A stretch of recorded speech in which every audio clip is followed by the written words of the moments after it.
Hi hello friends, ಎಲ್ಲರಿಗೂ ನಮಸ್ಕಾರ. ರೇಖಾ ಅಡುಗೆ ಚಾನಲ್ಗೆ ಎಲ್ಲರಿಗೂ ಸ್ವಾಗತ. ಇವತ್ತು ನಾನು ಮಾಡ್ತಾರಂಥ ರೆಸಿಪಿ ಒಂದು ಡಿಫ್ರೆಂಟಾಗಿ ಸೋಯಾ ಚಂಕ್ಸಿಂದ ಒಂದು ಎಗ್ ಫ್ರೈ ಮಾಡೋದು ತೋರಿಸ್ಕೊಡ್ತೀನಿ. ತುಂಬಾ ರುಚಿಯಾಗಿರುತ್ತೆ. ಇದೊಂದು ಸೈಡ್ ಡಿಶ್ಶು, ಚಪಾತಿಗೆ, ದೋಸೆಗೆ, ಅನ್ನ ಸಾಂಬಾರು ಜೊತೆಗೆ ತಿನ್ನೋಕ್ಕೆ ತುಂಬಾ ಚೆನ್ನಾಗಿರುತ್ತೆ. ಒಂದು ಹೆಲ್ತಿ ರೆಸಿಪಿ ಅಂತಲೂ ಹೇಳ್ಬೋದು. ಇದು ಯಾವ ರೀತಿ ಮಾಡೋದಕ್ಕೆ ಬೇಕಾಗೋ ಇಂಗ್ರೀಡಿಯೆಂಟ್ಸ್ ನೋಡೋಣ. ಇಲ್ಲಿ ನಾನು ಮಿನಿ ಸೋಯಾ ಚಂಕ್ಸ್ ತೊಗೊಂಡಿದ್ದೀನಿ. ನೀವು ದೊಡ್ಡದು ಕೂಡ ತೊಗೊಬೋದು. 1 ಕಪ್ ಆಗೋಷ್ಟು ತೆಗೆದಿಟ್ಕೊಂಡಿದ್ದೀನಿ. 1 ಕಪ್ ಸೋಯಾ ಚಂಕ್ಸಿಗೆ 2 ಮೊಟ್ಟೆ ತೆಗೆದಿಟ್ಕೊಂಡಿದ್ದೀನಿ. ಹಾಗೆ ಇಲ್ಲಿ 2 ಮೀಡಿಯಮ್ ಸೈಜ್ ಟೊಮೊಟೊನ ಉದ್ದುದಕ್ಕೆ ಕಟ್ ಮಾಡಿ ಇಟ್ಕೊಂಡಿದ್ದೀನಿ. ಸ್ವಲ್ಪ ಕರಿಬೇವು ಒಗ್ಗರಣೆಗೆ, 1 ಟೇಬಲ್ ಸ್ಪೂನ್ ಶುಂಠಿ ಬೆಳ್ಳುಳ್ಳಿ ಪೇಸ್ಟು, ಹಾಗೆ ಇಲ್ಲಿ ಒಂದು 2 ಈರುಳ್ಳಿನ ನಾನು ಸ್ಲೈಸಾಗಿ ಈ ಥರ ಕಟ್ ಮಾಡಿ ಇಟ್ಕೊಂಡಿದ್ದೀನಿ. ನೀವು ಜಾಸ್ತಿ ಕ್ವಾಂಟಿಟಿ ಇದೆ ಜಾಸ್ತಿ ಯೂಸ್ ಮಾಡ್ಕೊಳ್ಳಿ. ಇಲ್ಲಿ 1.5 ಟೇಬಲ್ ಸ್ಪೂನ್ ಧನಿಯಾ ಪುಡಿ ತೊಗೊಂಡಿದ್ದೀನಿ, 1 ಟೇಬಲ್ ಸ್ಪೂನ್ ಖಾರದ ಪುಡಿ, ಹಾಗೆ ಇಲ್ಲಿ ಒಂದು ಅರ್ಧ ಟೀ ಸ್ಪೂನ್ ಆಗೋಷ್ಟು ಜೀರಿಗೆ ತೊಗೊಂಡಿದ್ದೀನಿ, 1 ಟೀ ಸ್ಪೂನ್ ಆಗೋಷ್ಟು ಗರಂ ಮಸಾಲ, 1 ಟೀ ಸ್ಪೂನ್ ಆಗೋಷ್ಟು ಅರಿಶಿನ ಪುಡಿ, ಒಂದು 1/4 ಟೀ ಸ್ಪೂನ್ ಆಗೋಷ್ಟು ಪೆಪ್ಪರ್ ಪುಡಿ ತೊಗೊಂಡಿದ್ದೀನಿ, ಒಂದು 3 ಹಸಿರು ಮೆಣಸಿನ್ಕಾಯಿ ತೆಗೆದಿಟ್ಕೊಂಡಿದ್ದೀನಿ, ಹಾಗೆ ಸ್ವಲ್ಪ ಕೊತ್ತಂಬರಿ ಕಟ್ ಮಾಡಿರೋದು, ರುಚಿಗೆ ತಕ್ಕಷ್ಟು ಉಪ್ಪು, ಒಗ್ಗರಣೆಗೆ ಎಣ್ಣೆ. ಈಗ ಯಾವ ರೀತಿ ಮಾಡೋದಂತ ನೋಡೋಣ. ಮೊದಲಿಗೆ ನೀರು ಕಾಯಕ್ಕೆ ಇಟ್ಕೊಂಡಿದ್ದೆ. ಯಾವಾಗೂ ಅಷ್ಟೇ ಸೋಯಾ ಚಂಕ್ಸ್ನ ಬಿಸಿನೀರಲ್ಲಿ 1 ರಿಂದ 2 ನಿಮಿಷವರೆಗೂ ಚೆನ್ನಾಗಿ ಕುದಿಸಿದ್ರೆ ಚೆನ್ನಾಗಿ ಸಾಫ್ಟಾಗಿ ಉಬ್ಬುತ್ತೆ, ಚೆನ್ನಾಗಿ ಟೇಸ್ಟಾಗಿರುತ್ತೆ. ಇದಕ್ಕೆ ಒಂದು ಸ್ವಲ್ಪ ಉಪ್ಪು ಹಾಕ್ಕೊತೀನಿ. ಉಪ್ಪು ಹಾಕಿ ಇದನ್ನು ಚೆನ್ನಾಗಿ ಒಂದು 2 ನಿಮಿಷ ಮೀಡಿಯಮ್ ಫ್ಲೇಮಲ್ಲಿ ಇಟ್ಕೊಂಡು ಕುದಿಸ್ಕೊತೀನಿ. ಇದು ಚೆನ್ನಾಗಿ ಉಬ್ಬಿ ಬರಬೇಕು ದೊಡ್ಡ ಸೈಜ್ಗೆ. ನೀವು ಬೇಕಂದರೆ ದೊಡ್ಡ ಸೈಜಲ್ಲಿ ಬರುತ್ತಲ್ಲ ಸೋಯಾ ಚಂಕ್ಸು, ಅದು ಯೂಸ್ ಮಾಡ್ಕೋಬೋದು. ನಾನು ಚಿಕ್ಕದು ಯೂಸ್ ಮಾಡ್ತಾಯಿದ್ದೀನಿ. ಅದೊಂದು 2 ನಿಮಿಷ ಕುದಿದ ನಂತರ ಇದನ್ನು ನಾನು ಈ ಥರ ಸೋಸ್ಬಿಟ್ಟು ಇದನ್ನು ಚೆನ್ನಾಗಿ ಪ್ರೆಸ್ ಮಾಡ್ಕೊತೀನಿ. ಈ ಥರ ಮಾಡೋದ್ರಿಂದ ಅದರಲ್ಲಿ ಒಂಚೂರು ನೀರಿನಂಶ ಇರಬಾರ್ದು. ನೀರಿದ್ರೆ ಅದು ಚೆನ್ನಾಗಿರೋದಿಲ್ಲ. ಫುಲ್ಲು ನೀರಿನಂಶ ಫುಲ್ಲು ಡ್ರೈ ಆಗಬೇಕು. ಚೆನ್ನಾಗಿ ಕೈಯಲ್ಲಿ ಹಿಂಡ್ಕೊಳ್ಳಿ. ಇದನ್ನು ಚೆನ್ನಾಗಿ ಹಿಂಡ್ಕೊಂಡಿದ್ಮೇಲೆ ಒಂದು ಬೌಲ್ಗೆ ಹಾಕ್ಕೊಂಡಿದ್ದೀನಿ. ಒಂದು ಬೌಲ್ಗೆ ಹಾಕಿದ್ಮೇಲೆ ಈಗ ಇದಕ್ಕೆ ಮೊಟ್ಟೆ ಹಾಕ್ಕೊತಾ ಇದ್ದೀನಿ.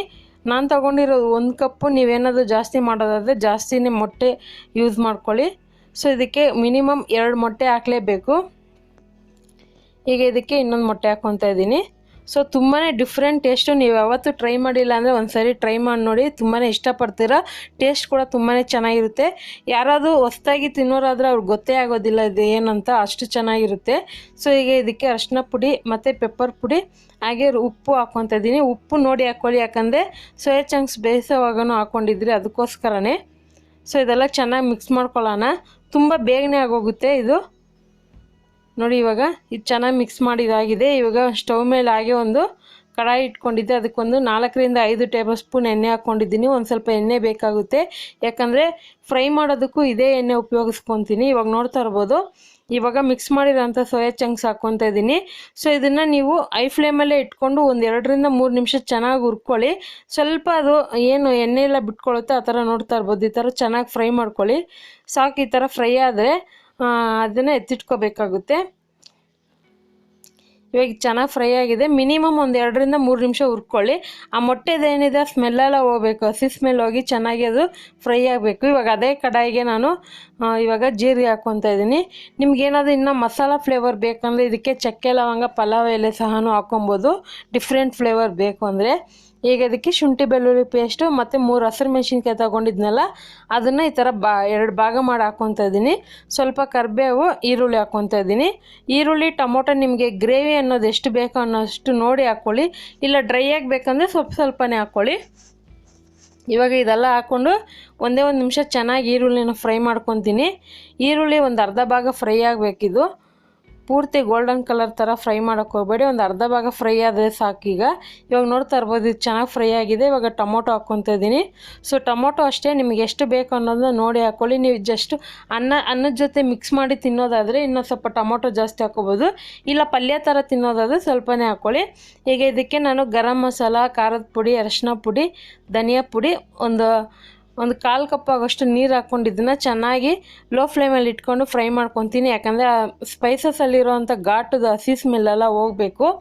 ಆ ಟೊಮೊಟೊ ಸಹ ಸ್ವಲ್ಪ ಚೆನ್ನಾಗಿ ಬೇಯಬೇಕು. ಅದಕ್ಕೋಸ್ಕರನೇ ಇವಾಗ ಇದಕ್ಕೊಂಚೂರು ಉಪ್ಪು ಹಾಕ್ಕೊತಾ ಇದ್ದೀನಿ. ಹಾಕ್ಕೊಂಡು 1 ನಿಮಿಷವರೆಗೂ ಫ್ರೈ ಮಾಡ್ಕೊಳ್ಳೋಣ. ನೋಡ್ತಾ ಇರ್ಬೋದು ಟೊಮೊಟೊ ಎಲ್ಲ ಚೆನ್ನಾಗಿ ಬೆಂದು ಸಾಫ್ಟಾಗಿ ಒಂದು ಗ್ರೇವಿ ಥರ ಆಗಿದೆ.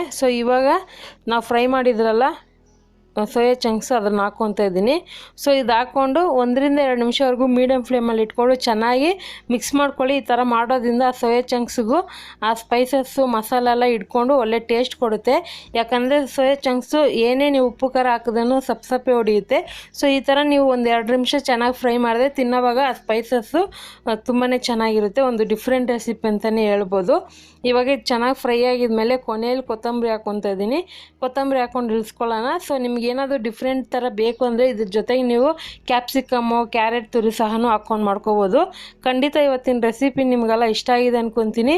ಇಷ್ಟ ಆಗಿದೆ ನೀವು ಸಹ ಇದೇ ರೀತಿ ಅಳತೆ ಪ್ರಕಾರ ಮಾಡಿ ಯಾವ ರೀತಿ ಬಂತ ನನ್ನ ಕಮೆಂಟ್ ಮಾಡಿ.